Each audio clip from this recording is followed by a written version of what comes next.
Cuando crucé las puertas de aquel salón de baile con mi uniforme blanco de gala, 200 SEALs de la Marina se pusieron de pie tan rápido que el chirrido de las sillas contra el mármol sonó como un trueno. Las conversaciones murieron a media frase. Las copas de champán se detuvieron a medio camino de los labios, y un comandante cerca de la entrada, un hombre que había sobrevivido 3 despliegues en combate y jamás había titubeado, enderezó los hombros y gritó con toda su fuerza a través de ese elegante salón de Charleston: «Almirante en cubierta». El silencio que siguió no era un silencio cualquiera, era del tipo que te hace consciente de tu propio pulso. Mi madre se llevó la mano a la boca. Mi hermana menor, Savannah, se quedó congelada junto al pastel de bodas, el ramo aún apretado entre las manos, el rostro tan pálido como el glaciado detrás de ella. Y mi padre, el mismo hombre que menos de 24 horas antes me había escrito diciendo que a nadie le importaba mi carrera en la Marina y que más me valía no avergonzar a la familia presentándome de uniforme, me miraba como si estuviera viendo a una completa desconocida. Quisiera decirles que ese instante se sintió como una victoria. Lo había imaginado de 1000 maneras durante 30 años. Ese momento en el que quienes me habían menospreciado por fin entenderían en quién me había convertido. Pero de pie ahí, con 4 estrellas sobre los hombros, lo único que sentía en realidad era cansancio. Me llamo Vivian Caldwell. Tengo 58 años. Y esta es la historia de la noche en que 2 vidas completamente distintas, que yo había vivido en paralelo, finalmente chocaron en la misma habitación. Lo curioso de las humillaciones de la infancia es que envejecen contigo. Una parte de mí seguirá siendo siempre aquella flaca adolescente de 17 años sentada a la mesa de mis padres en Beaufort, Carolina del Sur, mientras mi padre elogiaba a mi hermana menor por ser dulce y me reprochaba a mí por hacer demasiadas preguntas. Savannah era todo lo que mis padres entendían: corte de bienvenida, coro de la iglesia, una sonrisa cálida que tranquilizaba a cualquiera al instante. ¿Y yo? Yo era la chica que quería hablar de portaaviones en lugar de vestidos de cotillón. La chica que se quedaba despierta leyendo libros de historia sobre guerra naval mientras las demás leían revistas. Mi padre, Robert Caldwell, fue entrenador de fútbol americano en la secundaria durante 31 años.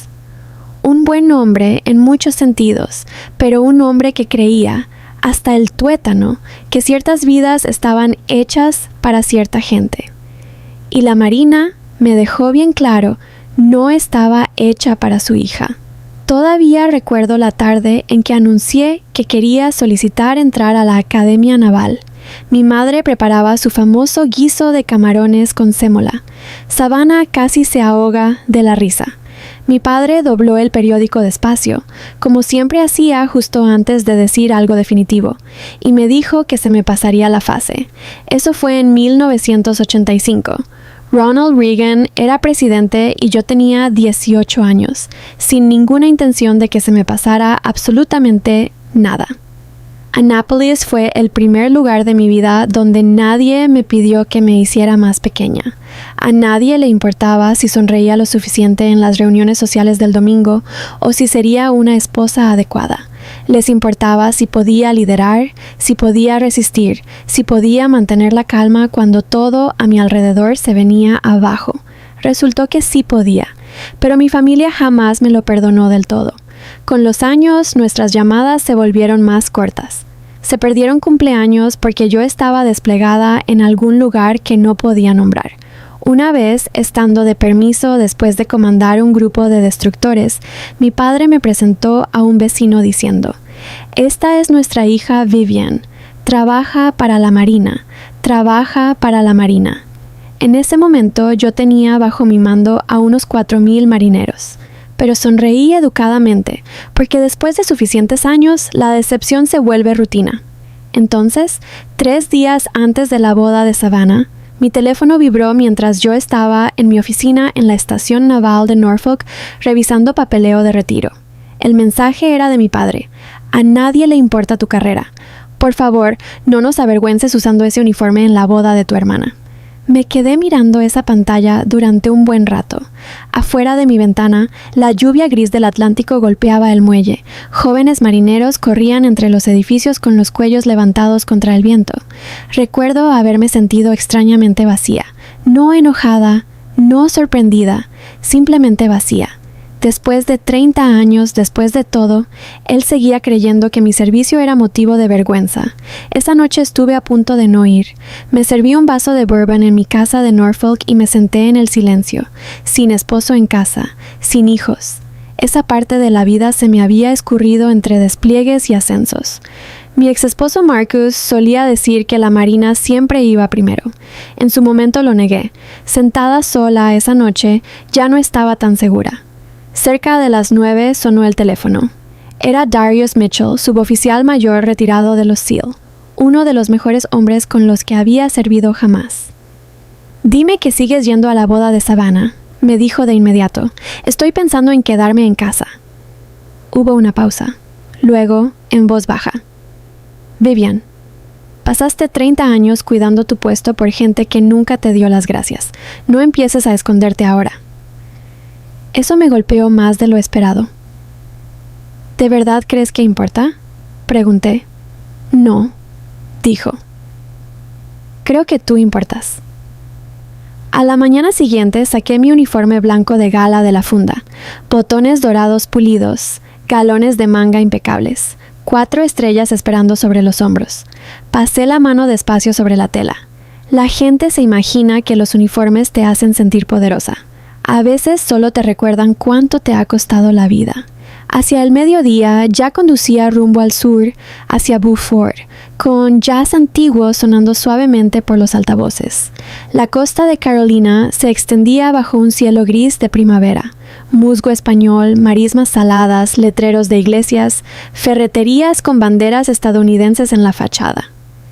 El tipo de lugares donde la gente todavía dice señor y señora a los desconocidos. Para cuando llegué al lugar, una finca frente al agua a las afueras de Beaufort, con columnas blancas, robles imponentes y luces de cadena meciéndose en la cálida brisa de mayo, el sol de la tarde había teñido el puerto de dorado. Mujeres con vestidos pastel reían bajo carpas de champán, y de algún modo, a mis 58 años y con 4 estrellas en mi carrera, me sentí como una adolescente indeseada otra vez. Mi madre me encontró cerca de la entrada. Patricia Caldwell, vestido azul pálido, las perlas de la abuela, una sonrisa que jamás llegaba del todo a sus ojos. «¡Ay, Vivian!», dijo en voz baja, mirando alrededor. «¿De verdad te lo pusiste?». «Sí, mamá, lo hice». Se acercó y bajó la voz. «Hoy se supone que es el día de Savannah». La misma canción, otra década distinta. Antes de que pudiera responder, apareció mi padre. Incluso a sus 80 años, Robert Caldwell todavía se movía con la rigidez autoritaria de un hombre que había pasado la vida dando órdenes a adolescentes en el campo de fútbol. En cuanto sus ojos se posaron en mi uniforme, su mandíbula se tensó. «¿No pudiste darle un solo día a tu hermana?». «Estoy aquí en silencio, papá». «Sabes exactamente lo que estás haciendo», murmuró. Eso dolió, porque la verdad honesta era que había pasado toda mi vida adulta tratando de no incomodar a mi familia con mi éxito, cambiando de tema en las reuniones familiares, nunca corrigiéndolos cuando minimizaban mi rango, nunca hablando del peso de las decisiones que cargaba, y aún así, simplemente existir parecía ofenderlos. Savannah me encontró unos minutos después.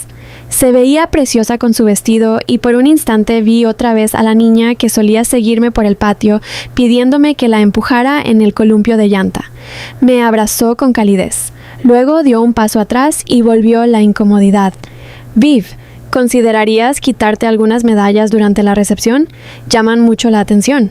Miré a mi hermana menor, hermosa, nerviosa, todavía de algún modo temerosa de compartir espacio conmigo después de tantos años, y no sentí enojo, solo sentí tristeza.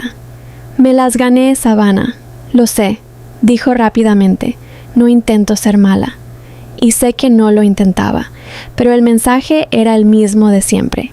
«Achícate, haz espacio, desaparece un poco. Elegí una mesa tranquila al fondo del salón durante la recepción, lejos de la familia, lejos de las miradas. O eso creí. Un joven teniente de la Marina se acercó nervioso a mi mesa minutos después. Rostro fresco, uniforme impecable, quizás 25 años. Me contó que su padre había servido bajo mi mando en el mar de China Meridional, que una orden de evacuación que yo había emitido durante una operación de crisis había traído de vuelta a casa a la unidad de su padre, cuando otra ruta había quedado comprometida.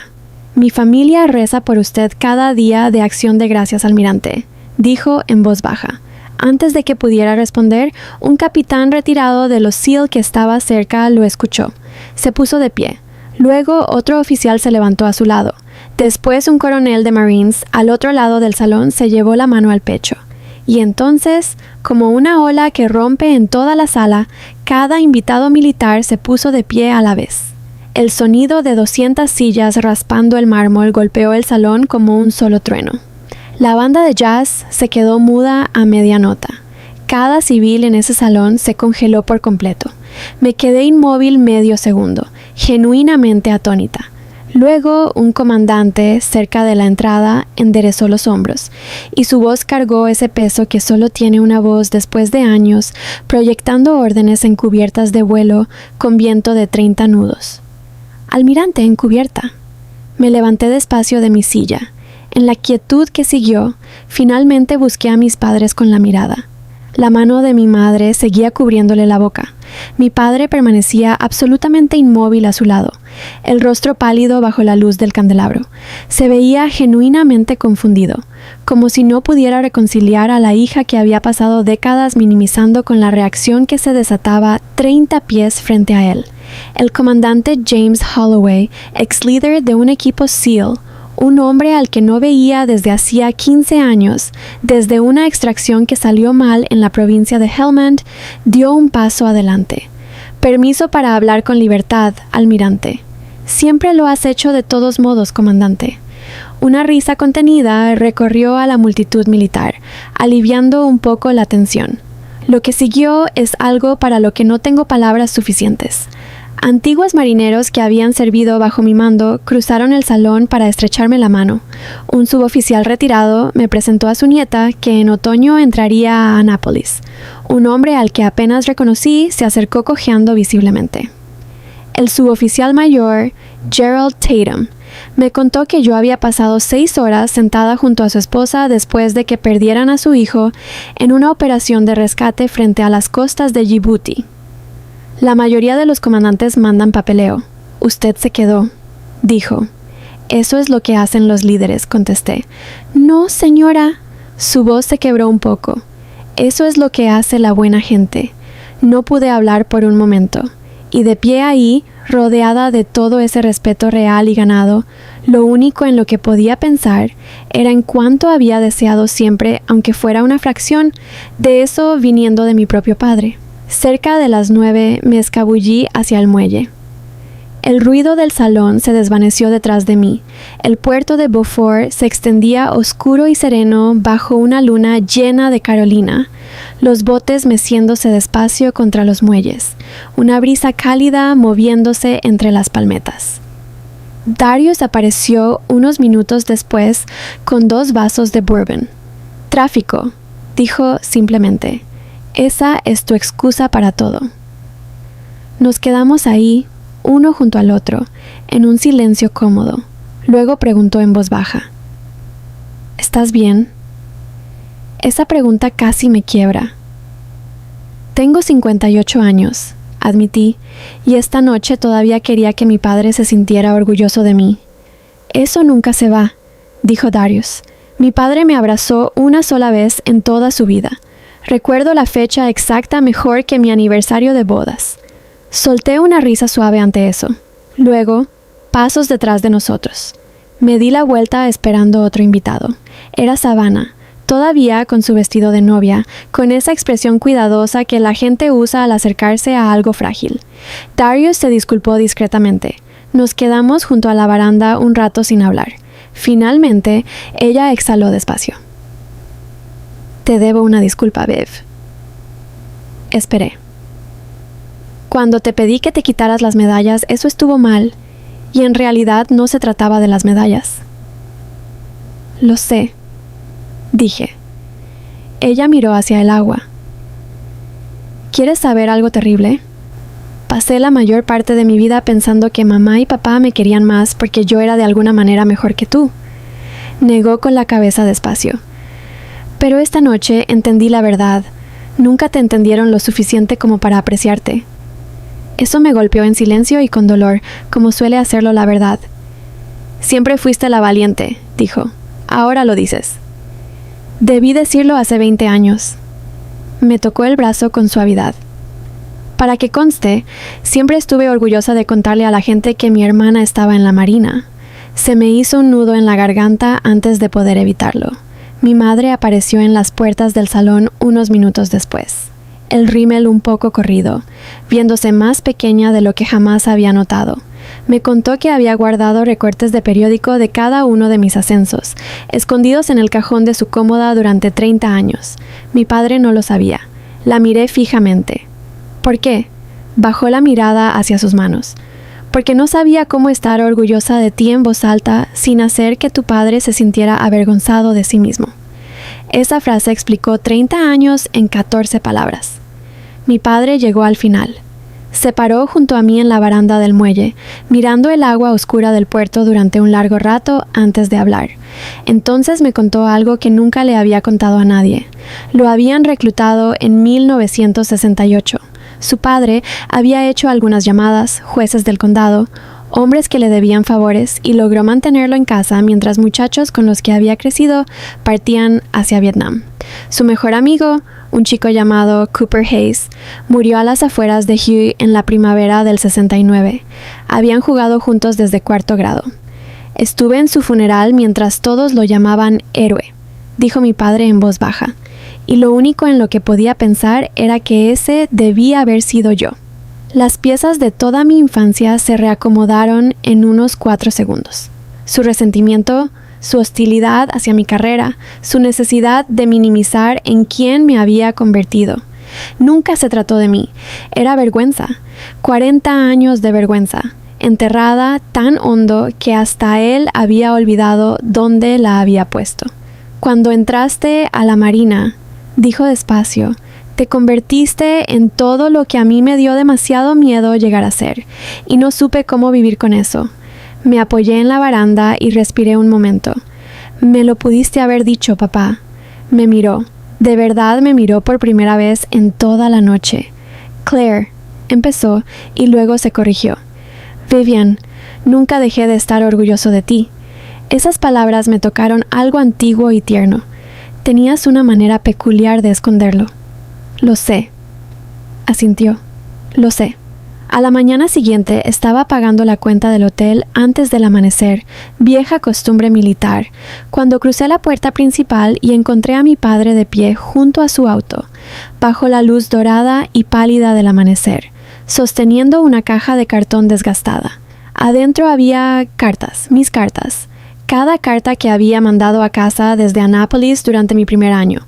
Algunas se habían doblado y desdoblado tantas veces que los pliegues se habían suavizado por completo. Mi madre había guardado cada una de ellas.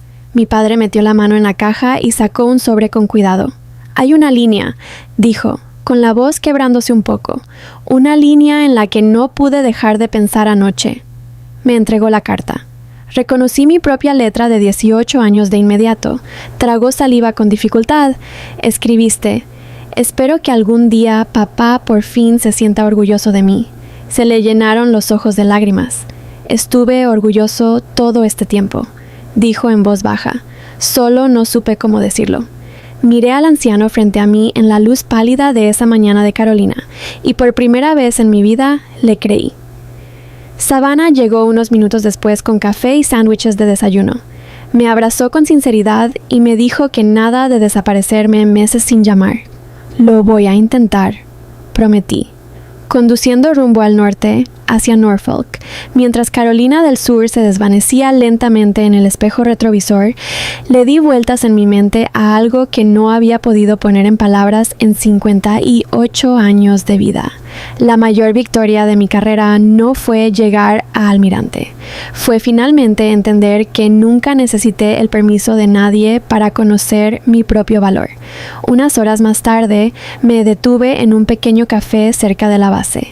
Una joven con ropa deportiva de reclutas de la Marina me reconoció de inmediato. Los ojos muy abiertos. Se enderezó y me ofreció un saludo militar algo inseguro. Se lo devolví con calidez, y por primera vez en mucho tiempo, el futuro se sintió más ligero que el pasado. Si esta historia tocó algo en ti, compártela con alguien que haya pasado demasiados años sintiéndose invisible. Y si alguna vez esperaste escuchar las palabras "estoy orgulloso de ti" de alguien que parecía no encontrarlas, recuerda esto. A veces, las personas que más nos aman son simplemente las últimas en aprender a decirlo en voz alta.